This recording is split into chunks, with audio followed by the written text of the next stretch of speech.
Thank you so much for the invitation to speak today. My name is Jamie Spangler. I'm an associate professor jointly between the biomedical and chemical and biomolecular engineering departments at Johns Hopkins.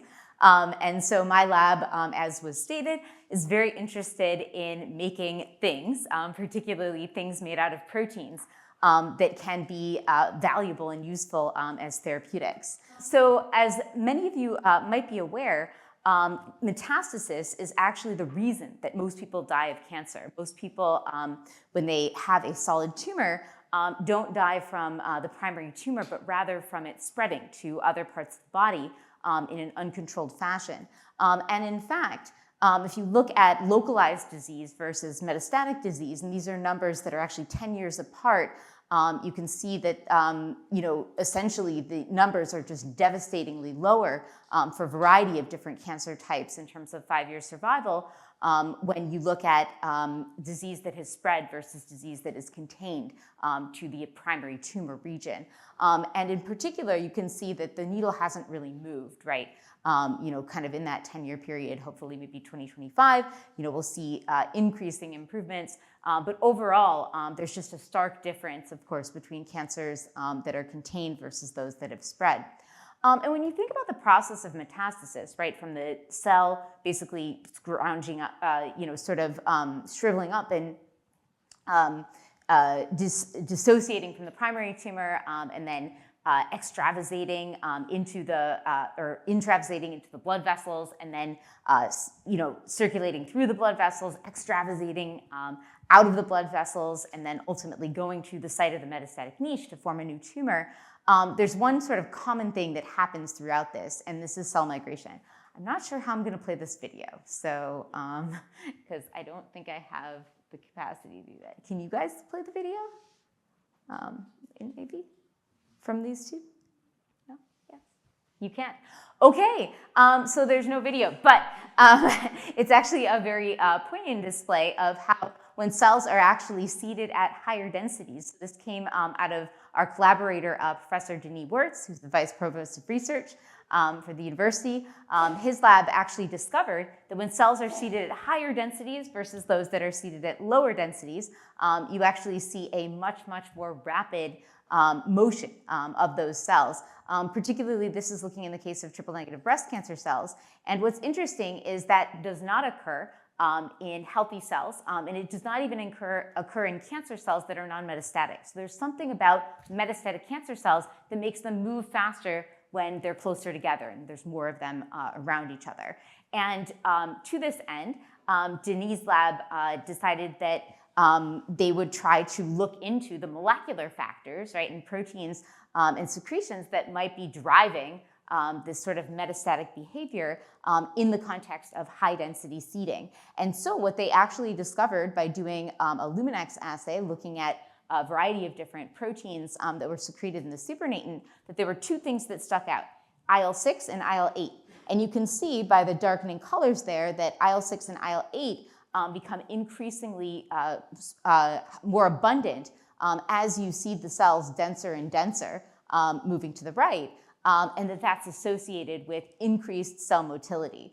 Of course, there was a variety of downstream and mechanistic data that backed up this sort of synergistic pathway, but ultimately the two of those actually converge on STAT3 transcription that ultimately leads to cells forming protrusions and engaging in migratory behavior.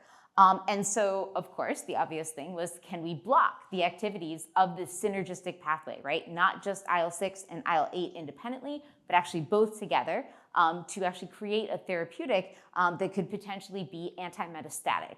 And to that end, we actually initially used an antibody drug, tocilizumab, against the IL-6 receptor that blocks the interaction, neutralizes the interaction between IL-6 and its receptor.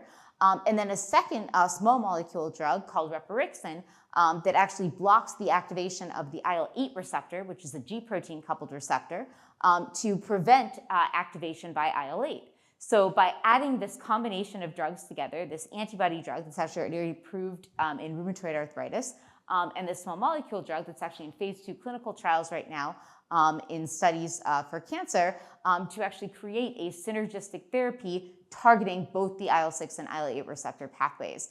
And what we showed was that when you have just IL-6 or IL-8 shown in pink and teal respectively, you actually end up getting some, in some cases, reduction in metastasis to either the liver or lymph nodes, and this is for triple-negative breast cancer model in mice. But you don't actually see the full effect unless you add them both together, right? You add the tocilizumab plus rapirixin, shown in gray, and now you synergistically see a reduction in the migratory behavior of these cells. And so based off of that, we said, well, if you can't beat them, join them, and actually let's put these molecules into one and actually create a bispecific antibody or multiple formats of bispecific antibodies that simultaneously target the IL-6 and IL-8 receptor pathways in one molecule. And we made two different formats that we denoted BS1 and BS2.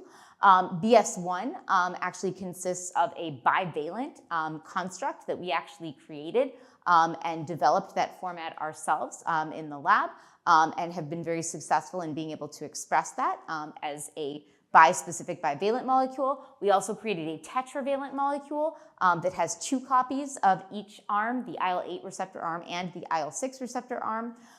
And we showed that the bispecific antibody, theoretically would have numerous advantages over just a monoclonal or separate monoclonals targeting the IL-6 and IL-8 pathways.